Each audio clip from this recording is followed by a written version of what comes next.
Frequency Podcast Network. Stories that matter, podcasts that resonate.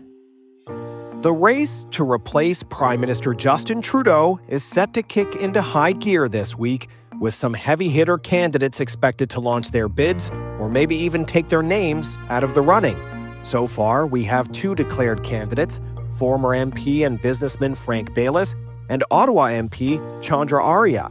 However, we've already seen a shift in all the speculation after Finance Minister Dominic LeBlanc and Foreign Affairs Minister Mélanie Joly announced they would not be running, both of them citing the tariff threat from incoming U.S. President Donald Trump as a reason they feel they need to stay in their current roles. I will be solely focused on the real economic threat that American tariffs represent to the Canadian economy and to Canadian workers. I think that our chances were really, really high. But the reality is I'm foreign minister at a time that is crucial in our history. The rules of the campaign were set by the party executive just days after Prime Minister Justin Trudeau announced his resignation. Candidates have until January 23rd to enter. They have to pay a fee of $350,000, and the new leader will be declared on March 9th. I'm Cormac Mac Sweeney, and today on The Big Story, we're looking at the quick Liberal leadership race with Greg MacEachern with Can Strategies, who previously served in multiple roles in the Liberal Party and with the Paul Martin government, including as an advisor to cabinet ministers. Greg, thanks for joining us. My pleasure, Cormac. Good to chat. So is this week where the rubber really hits the road for this leadership race as we get a better idea of who's in and who's out? Yeah, I mean, to use your road analogy, you really can't start a road trip unless you know what vehicle you're taking and whether or not it's going to make it to the destination. So I think with the rules coming out, and I'm going to continue the car analogy if you permit me, it kind of rules out the tire kickers. I've seen in other years where, and not just with the Liberal Party, I was looking back at the last Conservative leadership. I saw some names that I've not heard of since. I remember in 2006 when in the race to replace Paul Martin, there were lots of people over that summer that, appeared at leadership events, but didn't really, push it much further than that. There's a really short turnaround period here. It is crunch time. And, with the criteria of what you need to do to get into the race, what whether or not your vehicle is ready to complete the trip. And so I think we're going to start to see some people that are in. And I think we're going to start to see, as we saw with Dominic LeBlanc and Mélanie Joly, not necessarily because of the rules, but because of, events, your boy events, who's in and who's out. And at the time of recording this on Friday, we're expecting former Bank of Canada Governor Mark Carney to enter the race this week. We could get decisions from Innovation Minister François-Philippe Champagne, House Leader Karina Gould, and Natural Resources Minister Jonathan Wilkinson. Reports say former BC Premier Christy Clark is ready to go, and former Finance Minister Chrystia Freeland is among a long list of people still considering. But how important is it to jump in early? Sometimes it's good to get out of the gate fast to try and build support, but does that really matter in a short race with the entry deadline just around the corner on January 23rd? Yeah, there's not going to be a lot of time for on-the-job learning with whoever takes the role as Liberal leader. You really have to hit the ground running. So in the past, when I was alluding to people that had put their names forward that didn't eventually, run or pursue it, that far, there were other reasons for doing that. Increase your profile. Perhaps you want to run for local office and you think this is going to help you. I'm not sure that ever actually works. And it often comes along with a big price tag. And we've seen some people struggle to pay their leadership debts. So I think with a really, really short window here, there's not a lot of time for anyone that doesn't really seem serious, significant, and ready to lead the Liberal Party. And you talk about money. I mean, that entrance fee is steep, $350,000. How will that impact who decides to run? And could this risk making it look more like a coronation, depending on who decides to toss their name in the hat? I looked at what the price tag was the last time, which is more than a decade ago in the Liberal race, which was 75,000. This is a lot more significant than that, but I think it's more in line with more of the recent Conservative leadership races.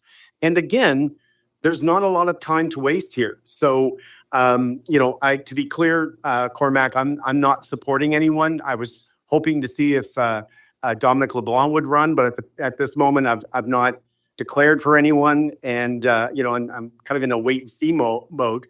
But in my view, my lens is communications, party stakeholders, things like that.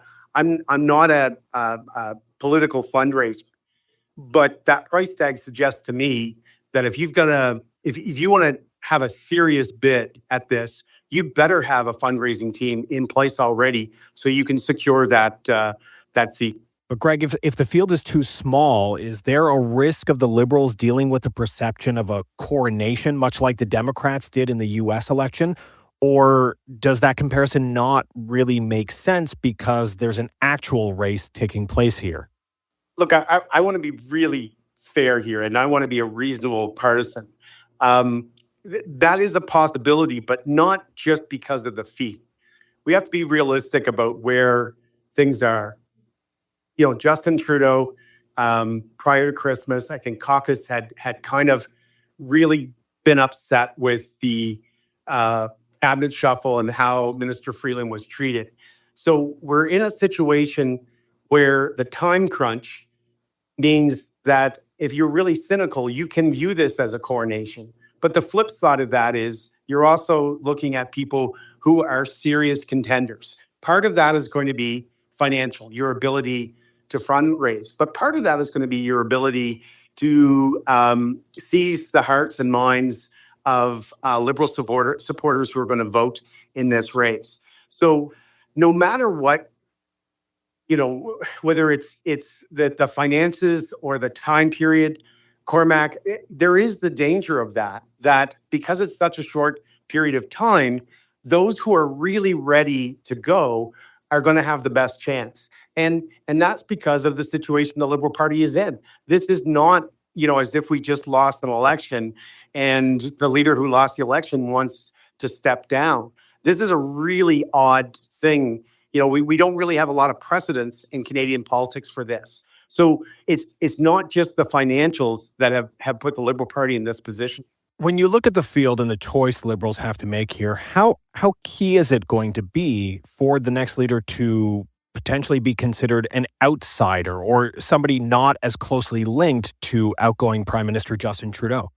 Yeah, this is where communication skills are going to play a key role because, the old cliche, is it a feature or a bug? It depends on how you promote it. I mean, there are people that are very critical of, say, career politicians. But, the other side of that is, well, what happens when you bring in someone that doesn't have any experience in politics? And we can find, some examples of that where people have come into politics and they didn't have a huge background with it. Michael Ignatieff would come to mind. So, you have that, and you look at the first year of Mr. Ignatieff's leadership, and he had, the people that helped him win the leadership around him. And then as things were not going well, he had to make some big changes. So, you can use that as an example where, well, perhaps somebody with political experience would have been helpful. Cormac, basically what I'm saying is it's in the eye of the beholder. One person's political experience is someone else's political baggage. And again, you've got to have a strong campaign ready to promote, whatever you think of the assets of your candidate, in that way. But the lesson, I think, in Canadian politics is, you've got to be really prepared to define yourself quickly before others define you. The Conservatives were really good at defining Stéphane Dion and Michael Ignatieff. It was tougher to define Justin Trudeau because for a couple of generations of Canadians, he was a known entity, born to a sitting prime minister in 1971. There was a bit of a conceit, we revealed in Justin Trudeau's interview with Nathaniel Erskine Smith, where he said the ads didn't work on me, and that's why we didn't run them about the Conservative leader. Well, Justin Trudeau had an entire life prior to being in politics for people, so a good segment of Canadians were familiar with him. So whatever that is, whether it's a positive or negative, can often be how quickly you are to get out there first. You've been in politics a long time. Take us behind the scenes. What conversations might be happening between leadership hopefuls and their teams right now? Are there conversations being had between the contenders themselves? And what are these candidates saying to MPs and party members to try and secure their support? Right. Well, there'd be a couple of buckets. One of the buckets would be fundraising. How quickly can we fundraise? What can we do? There'd be probably another group of people that are tasked with what policies do you want to have ready to quickly put in the window that are going to differentiate you from other candidates. Another conversation is going to be who are the organizers that you can seek out and tap. So, we talk about influencers now in terms of social media. Well, influencers in terms of political parties have existed forever. So what happens is that, I've gotten calls from people that, I worked in politics with, on the Hill here or, back in Nova Scotia. And people will have questions for you. What is this person like? Do you think this person's going to run? Well, if you can find some people who are really good at having large groups of networks, and there are some people that's all they want to do in politics. They want to work in elections. They want to work on leadership. Their area isn't policy. It isn't fundraising. It isn't communication. It's organized. And I remember when I moved to Ottawa to work for Paul Martin and meeting different people, and you would ask somebody, who's that person? What's their role? And they said that person can get 400 people in a room by the snap of a finger. So that person is extremely helpful for leadership or, say, campaign events. So there's a whole other skill set that emerges as important during leadership, especially in terms of who can you quickly get the message out to, and then they can kind of pass it on to their networks, almost like a strat. So, Greg, what are some of the rules or factors to this race that maybe haven't been revealed yet that could make a difference to how this all plays out? Good question, Cormac. And again, as we're chatting, the rules are just kind of freshly out. I did notice that because we were in the supporter category, we had the supporter category in the Liberal Party for a while. I wondered about this. But one of the items says that you cannot be a member of another federal party. That's not uncommon. But again, prior to the existence of the supporter category, that was pretty much a standard thing. So that's something I'm kind of looking at. I can't think of anything else offhand on that, but there are issues that often emerge. 10 years ago or so, when we would have been talking about the Liberal leadership, we would not have been dealing with the specter of foreign interference, for example. And that's something that is very clearly present in the conversations right now. We still don't have details as well about the cap, the spending cap for candidates, how much they'll be allowed to spend. Over a decade ago, they were allowed to spend up to $950,000. So we'll wait to see how much they're going to be allowed to spend in this one. Debates, location of the announcement, will those things potentially play a factor in how this shakes out? Yeah, and you can often, this is often where you'll see party infighting come out, where people are concerned. They think that, that there's a bias to this region or in another. And in terms of the spending cap, I would really encourage candidates in their camps to watch that, because we all, we don't have to look very far, and it's, in not just one political party, but people that are unable to pay their debt because of the rules.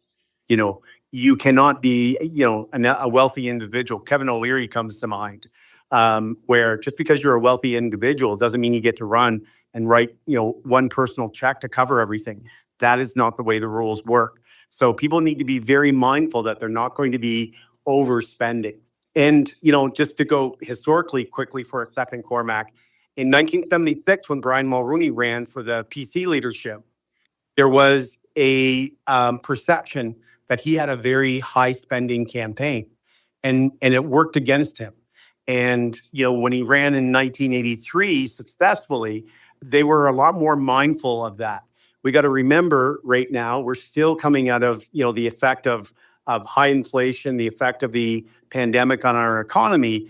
And I would say that if, you're a candidate that seems to be very free spending at a time like this, when a lot of Liberals are saying it's time to, kind of shut off the taps a bit, the Blue Liberals are getting a bit louder on that. That would be something I'd really want, if I was advising a candidate, something to be very mindful of. How difficult will it be for the party to run this leadership campaign at the same time as it's trying to prepare for a general election that could come shortly after Parliament resumes on March 24th? Yeah, I mean, who put them in this situation anyway? It's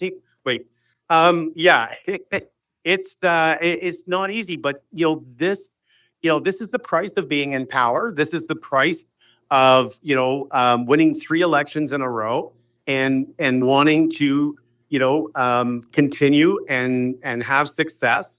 I mean, there are 2 arguments around whether or not the polls have been so bad so long. Our Canadians have a baked in viewpoint of who they want to support, or will a new leader change that? But regardless, the Liberals have to be able to get through this leadership and be prepared for the next election. And one of the things that really ticked Liberals off was the lack of preparedness, it seemed, for a couple of the by-elections, and the by-elections where Liberals normally win or did extremely well. And so, even a week ago, I was hearing from people in Nova Scotia concerned that not a lot had been done to prepare for the Halifax by-election, where the former member of Parliament, Annie Fillmore, resigned to run successfully for mayor of Halifax. So there is a job, for the party to do. I give full marks to the executive. They had to meet quickly, come up with some rules. They got some feedback from caucus, not all of it positive, change some things, address the foreign interference concern, I think.